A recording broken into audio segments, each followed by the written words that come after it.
হয়েছে যে আকাঙ্ক্ষা, যার জন্য গত 15-16 বছর ধরে মানুষ আন্দোলন করছে। আকাঙ্ক্ষাটা ছিল কিন্তু গণতন্ত্র ছিল, এবং বাংলাদেশে গণতন্ত্র পুনঃপ্রতিষ্ঠা করেছে।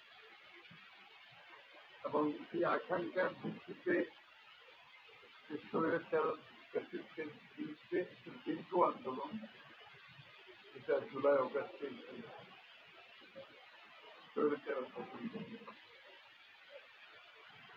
আন্দোলনের কিছু মূল আস্থাটা ছিল, স্পষ্টতা ছিল, ভাবনাটা ছিল, সেটা ছিল গণতন্ত্র। আমরা যে যত সমস্যার কথা এখানে বলেছি, আলোচনা করেছি, সব কিছু সেটা থেকে গণতান্ত্রিক বাংলাদেশ।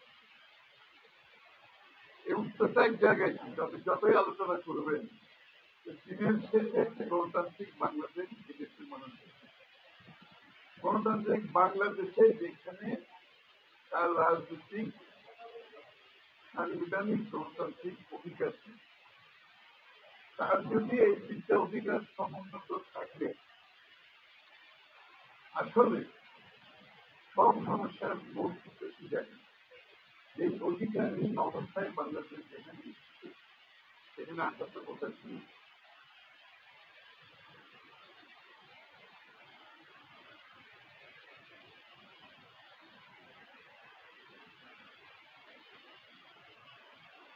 আজকে সবাইকে আমাদেরকে আমন্ত্রণ জানিয়েছেন, আলোচনার সুযোগ সৃষ্টি করে দিয়েছেন।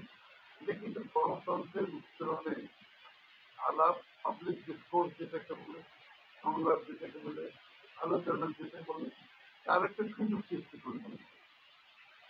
এবং এখানে কিন্তু বিভিন্ন মতের মানুষ আছে, পুরো এখানে পুরো দিক থেকে শেষ পর্যন্ত তার মধ্যে বিভিন্ন মত অবলম্বন করা, কিন্তু এক জায়গায় সবাই ঐক্যমত, সেটা হচ্ছে ক্ষমতা নবীন করবে।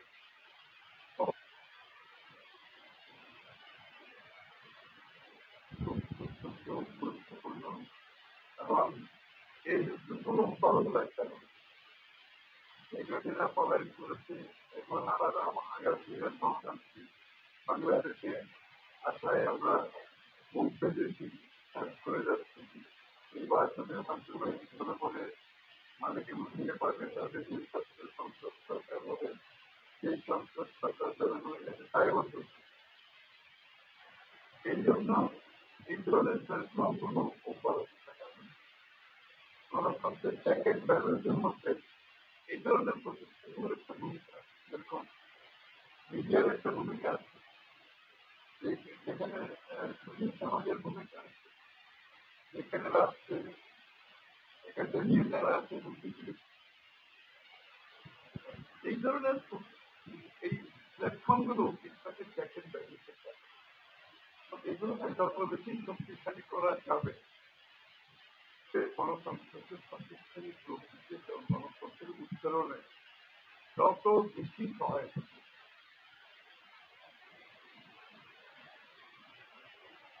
প্রত্যেকটি দল তাদের নিজস্ব আলাদা আলাদা কথা বলতে পারে, ভিন্নমত থাকলেও ভিন্নমতকে আমরা ভিন্নমতকে মেনে নিই, আমরা আরেকজনের মতকে সম্মান দেখানোর যে সেটা দেখাতে ভিন্নমত হবে, কিন্তু ভিন্নমত হলেও অন্য মতের সম্মান করতে চলবে, অন্য মতের প্রতি সহনশীল হচ্ছে আমার কোনো এই কালচারটা, এই সংস্কৃতিটা আমাদেরকে চালু অব্যাহত রাখতে। আবার 1000 সংস্কার করে বাংলাদেশের কোনো লাভ হবে না যদি বাংলাদেশের রাজনৈতিক সংস্কৃতি পরিবর্তন না। আমাদেরকে এই সংস্কারের মধ্যে প্রথম সংস্কার হচ্ছে আমাদের রাজনৈতিক সংস্কারের পরিবর্তন আনতে হবে, সংস্কৃতিতে পরিবর্তন আনতে হবে, এটা অব্যাহত রাখতে।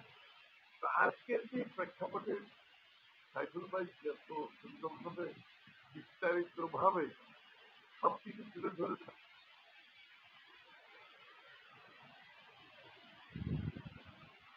প্রথমত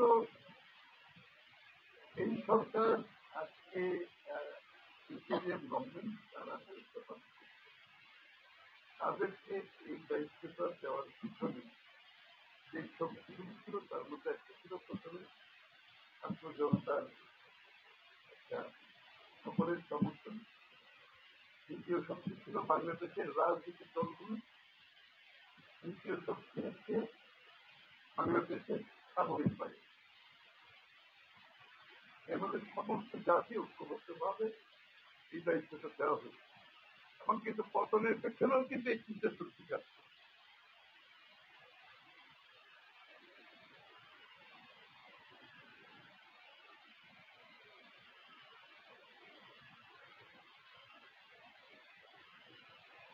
পতনের পেছনে যে চিন্তা শক্তি, মূল শক্তি তারা দেখে।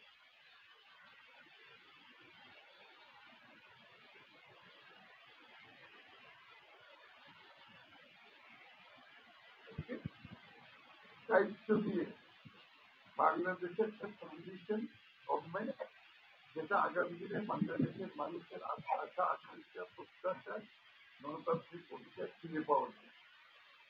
মূল বিষয় কিন্তু আপনি সংস্কার হচ্ছে সেই অধিকার ফিরে পাওয়ার জন্য সংস্কার, গণতন্ত্র ফিরে পাওয়ার জন্য সংস্কার। তাই সেই দায়িত্বটা দেওয়া হচ্ছে এই আজকে 10 মাস পর আমি যদি একটু এটাকে একটু আমাদের যদি ফিরে থাকা, তাহলে এই তিনটা শক্তি যারা আজকে সরকারকে দায়িত্ব দিচ্ছে তাদের মধ্যে আমি একটা একটা ছাত্র জনতার মধ্যে একটা অবস্থা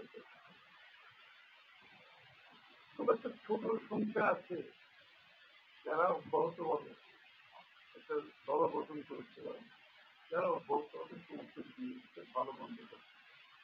কিন্তু বাকি যারা ছাত্রদের মধ্যে ছিল তারা কিন্তু তাদের অবস্থান, তারা কিন্তু একটি গণতান্ত্রিক প্রক্রিয়াতে ফিরে যাওয়ার জন্য তাদের আন্দোলন কিন্তু এখনো অব্যাহত।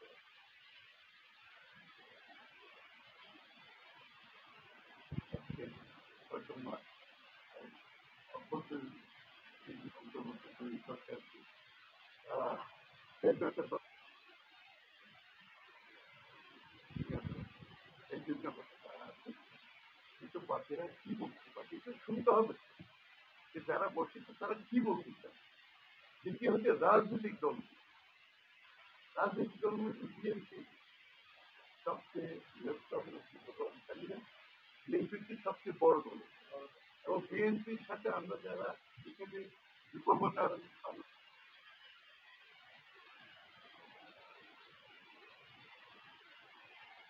আমাদের বামপন্থী দলগুলো যারা আছে তারা প্রায় 50টি দলের অধিক, অর্থাৎ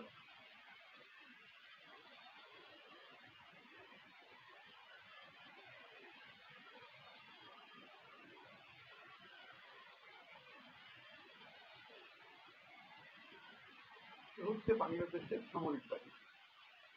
তাদের অবস্থানটা কোথায়? আমরা কি যেদিন এই সরকারকে বসানো হয়েছে ইন্টেরিয়াম গভর্নমেন্টকে সেই দিনে কোথার থেকে কোথায় স্থাপন, এটার একটু অ্যানালিসিস করার দরকার সকলের জন্য। সরকারকে দরকার, আমাদের সকলকে দরকার কোথায়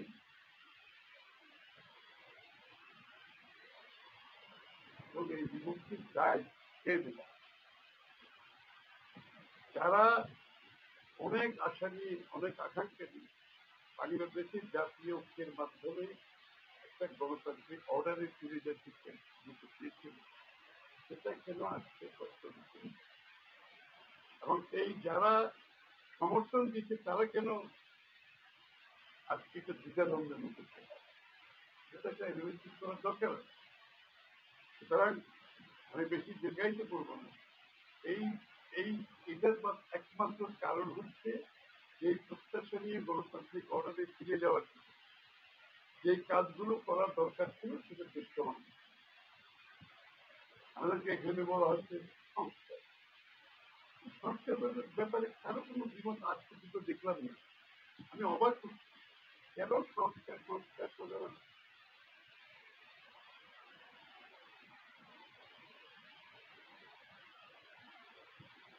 এবং ইউনুস সাহেব বলছে তখন থেকে যেখানে ঐক্যমত হবে এই সংস্কারগুলো বাস্তবায়ন করে।